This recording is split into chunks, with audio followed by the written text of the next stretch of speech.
What's up? It's Dallas James, the Incurable Collector, and welcome to another look at the articulated icons of Feudal Series.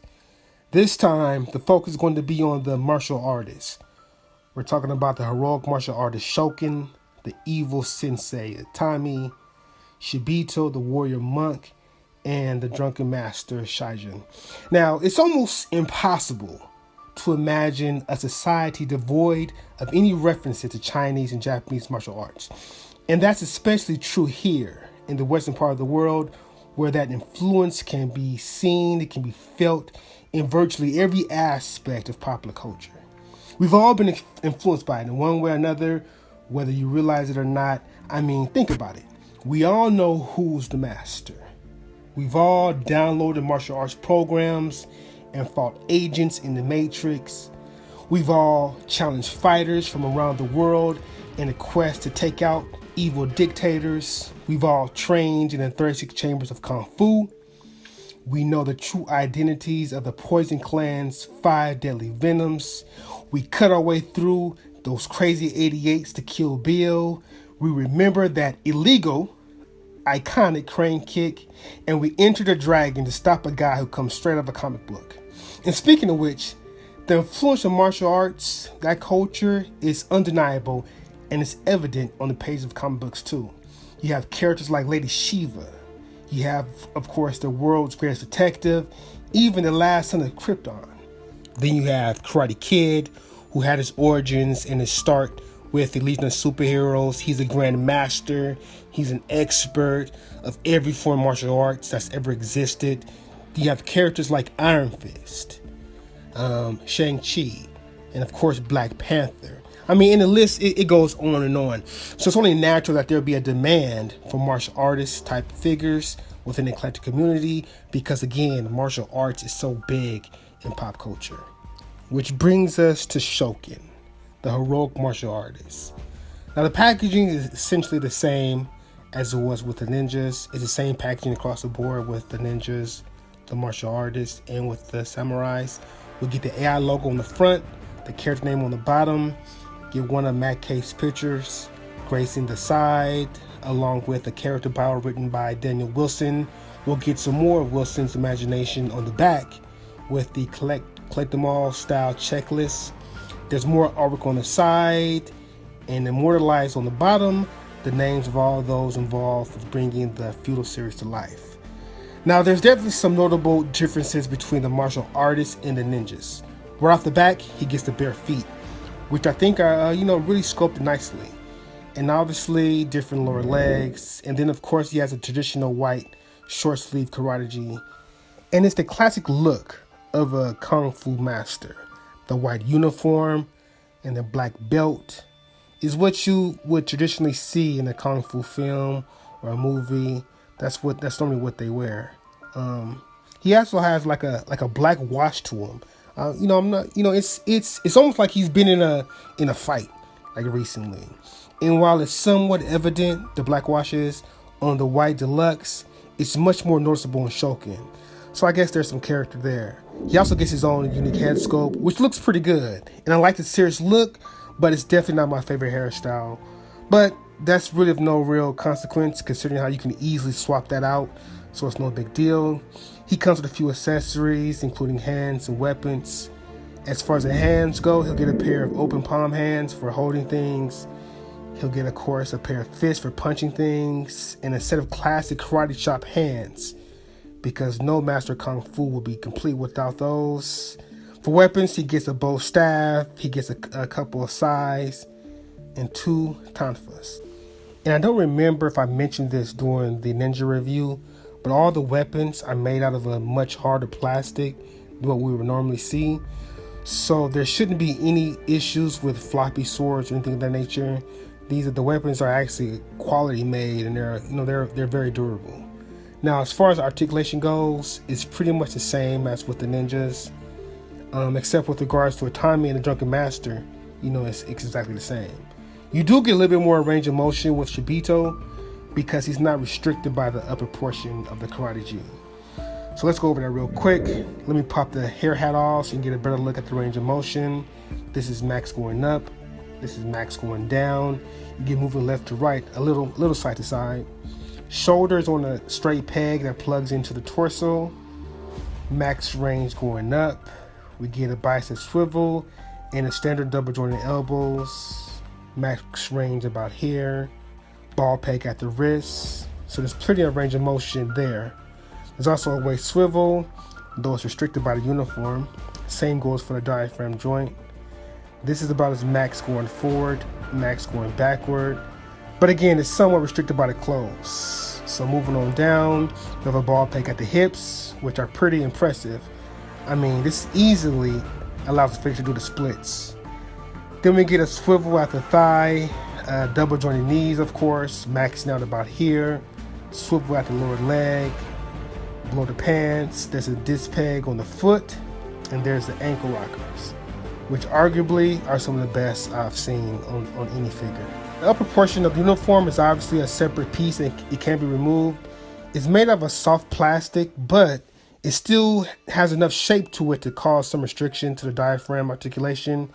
And although it can be wiggled off without any heat, it's probably better to use the heat and pop method first, just to make it easier. It's just easier to remove it, take it off when it's softened up first, especially when putting it back on. So with the upper piece off, you got yourself a shirtless, more posable martial artist. And this is where the arms, hands, and rat pack comes in handy, because it gives you a lot more display options. It helps change things up, affords you those different looks, and it gives you some variety among your martial artists, among your ninjas, and among your samurais. Now, since we're talking about the hand, arm, and rat pack, let me go over that real quick. So obviously you get a set of bare arms. In addition to that, you get a pair of open dress string hands. You get a pair of white arm wraps, and you get a pair of black arm wraps. And of course, you get a set of Kamehameha hands too. So yeah, I mean, the arm, hands, and rat pack is most definitely worth its price of admission. If you order any number of these figures, you're definitely going to need a few packs to go with them, for no other reason but the customization options that they give you. And it's really that baked-in customization that creates such a high level of fun factor with these figures. In Shokin's case, it's the white deluxe that adds to his customization. So if you picked up a white deluxe, you'll be able to get more out of both figures by maximizing the swappable parts, like the long and short sleeve arms. Then when you add in the arm, hand, and wraps pack, and you really got some options then. So it might be a good idea to pick up an extra Shokin for short sleeve arms. But yeah, the way these guys implemented the customization between these figures was smart. All the arms, the heads, the hands, the belts, the weapons, and the hair pieces can be switched up. If you want a ninja with summer armor, not a problem. Anything goes, just pop and swap. It's almost like the equivalent of the Android operating system, in that the options really are limitless. The customization is just limitless. There's so much you can do with these, so many ways they can be displayed, so many kit bashes you can do. It's really just up to your own, your own imagination. You're just limited by your own imagination of what you can come up with. So next up is Itami, the evil sensei. He's essentially the same figure as Shokin, with a few differences. Obviously, he gets a different head sculpt, And I think it does a nice job in conveying the evil, the brutal and corrupted nature of the character. I wish the beard was sculpted though, instead of painted on. You get the same karate G just in jet black. So not much to speak of as far as detail goes, considering just a black uniform. But it's appropriate. It fits the character well. I think that it's the proper attire for a merciless criminal like Itami. You get the same sculpt. You get the same articulation. But he gets a few different accessories. For one, he gets one long sword and one long sheath. No adapter though, so you won't be able to mount it to his back or to his waist. He also gets a red Tengu mask. I like the mask the most. I love the detail on it. It looks menacing. Again, it's appropriate for the character. And just like Shokin, he shares the same customization options with the Black Deluxe Ninja. Same ability to pop and swap and mix and match. The black short sleeve arms look good with the Black Deluxe. Again, it just adds more variety. And the arm, hands, and rat pack only add to that fun too.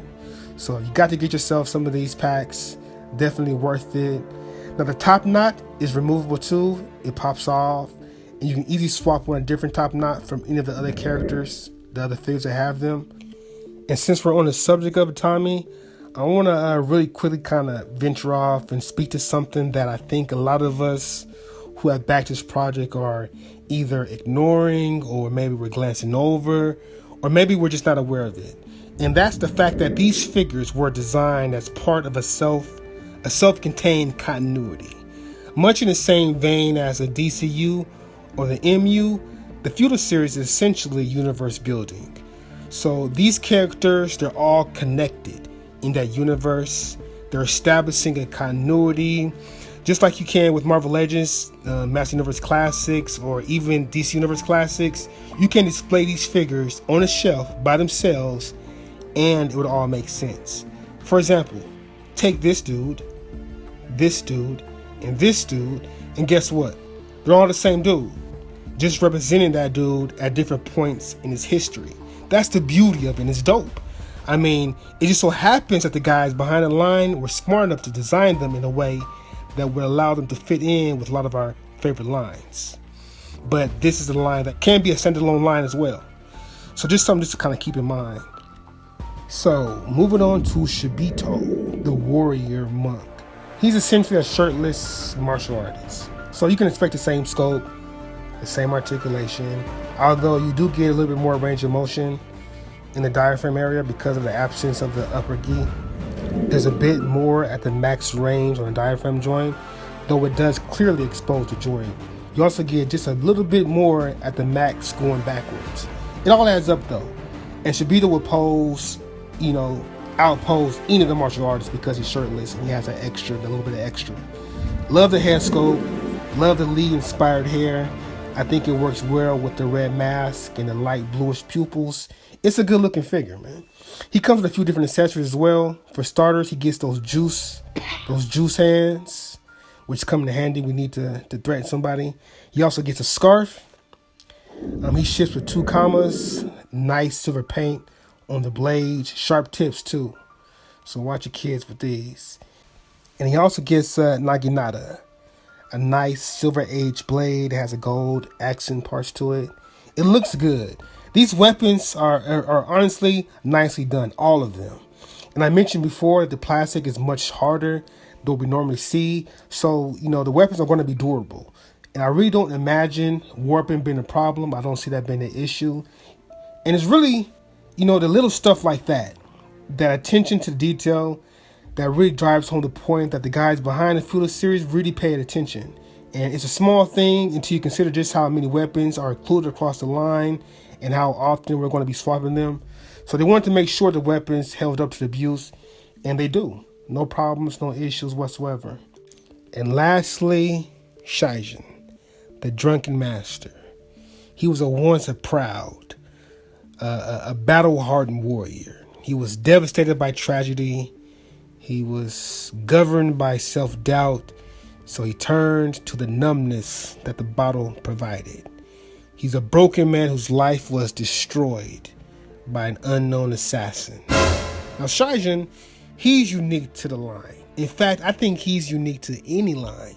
And if I'm not mistaken, and you fact checkers out there, correct me if I'm wrong, but I'm pretty sure Shen is the first Drunken Master or Drunken Boxer action figure to see released by any company pretty much ever, which is cool. That's kind of dope. And I've always liked the concept of the Drunken Master, that particular form of Kung Fu, the idea that the true power of a Drunken Master comes from an external source, not from their own inherent ability, kind of like Popeye.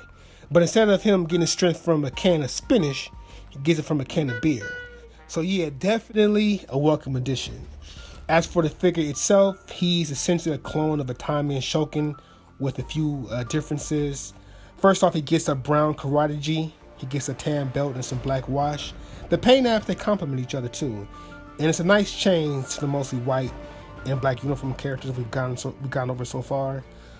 Shen, he has the basic ninja's lower legs, but he has an added additional scope detail for the sandal straps. He also gets a very stoic head sculpt and a Q hairstyle, which definitely invokes a time and place. It kind of speaks to an era in East Asia when the shoguns ruled the land. But yeah, I really like this figure, man. Even more so with the shirt removed and the arm, hand, and rasp pack plugged in. It just gives you the little bit of extra as far as articulation goes, and as far as posability goes, as far as fun factor goes. This is a fun figure. As for accessories, he gets basically the same weapons we've already seen, but he gets a few new ones that are exclusive to Shen.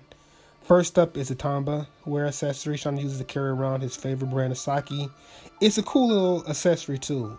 It's sculpted in a way that does a really good job of mimicking pottery, as if it really was processed in the kiln. Pretty dope. Actually, it's really dope. You get one set of Drunken Master style hands, so I kind of wish we had gotten some of those knuckle hands that Jackie Chan made famous in those Drunken Master films. These look a little like Bill and Ted Excellent-ish to me, although they can still work and still be used to emulate that Drunken Boxer style. He also gets a bow staff and 2 tonfas.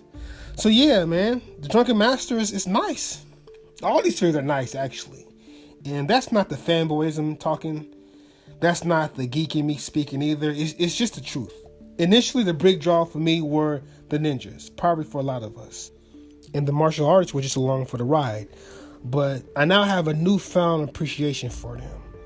Shokin, Itami, Shibito, and Shen, they're all equally great figures. I like them just as much as the ninjas. And if I'm being honest, maybe even a little bit more, because you get a little bit better posability out of the martial artists once you take off the top portion of their karate gi. But I mean, if we're being honest, what's not to like? They're quality, well-made action figures with the articulation that the collectors want. They have nice paint apps, they have great sculpting, and they have a high level of playability and fun factor. They have all the things that matters to us as collectors. I've been handling these things every day for the last couple of weeks, and I'm still finding cool new ways to pose and customize them. I'm looking at different kit bashes in different ways to kind of make my own unique character. And there's just so much you can do. The way that they implemented and they baked in that customization, like I said before, was just smart. It really was. The Fwoosh, man, they're onto something here. They really are. They really are. First time out the gate, as far as the figures goes, is a home run. But you know what? The figures, they speak for themselves. They really do. When you get these guys in hand, you'll be able to form your own opinion about them. But as collectors, we know what makes a figure good, we know what makes a figure bad, and we know what makes a figure ugly. So that's about it. That about wraps it up. One more review to go, 4 more figures left. The Summarize of Articulated Icons, the Feudal Series, will be the next video.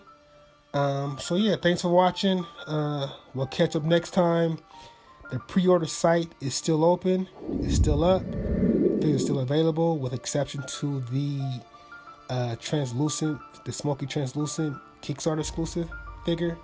Everything else can still be picked up. So if you want in on the fun and don't want to find yourself a victim of the Viking horde that is the secondary market, go ahead, get in while the getting is good. The site is still up. Shout out to Matthew K for letting me use some of his pictures, some of his shocking pictures in my intro. I appreciate that. But yeah, thanks for watching. Catch you guys next time.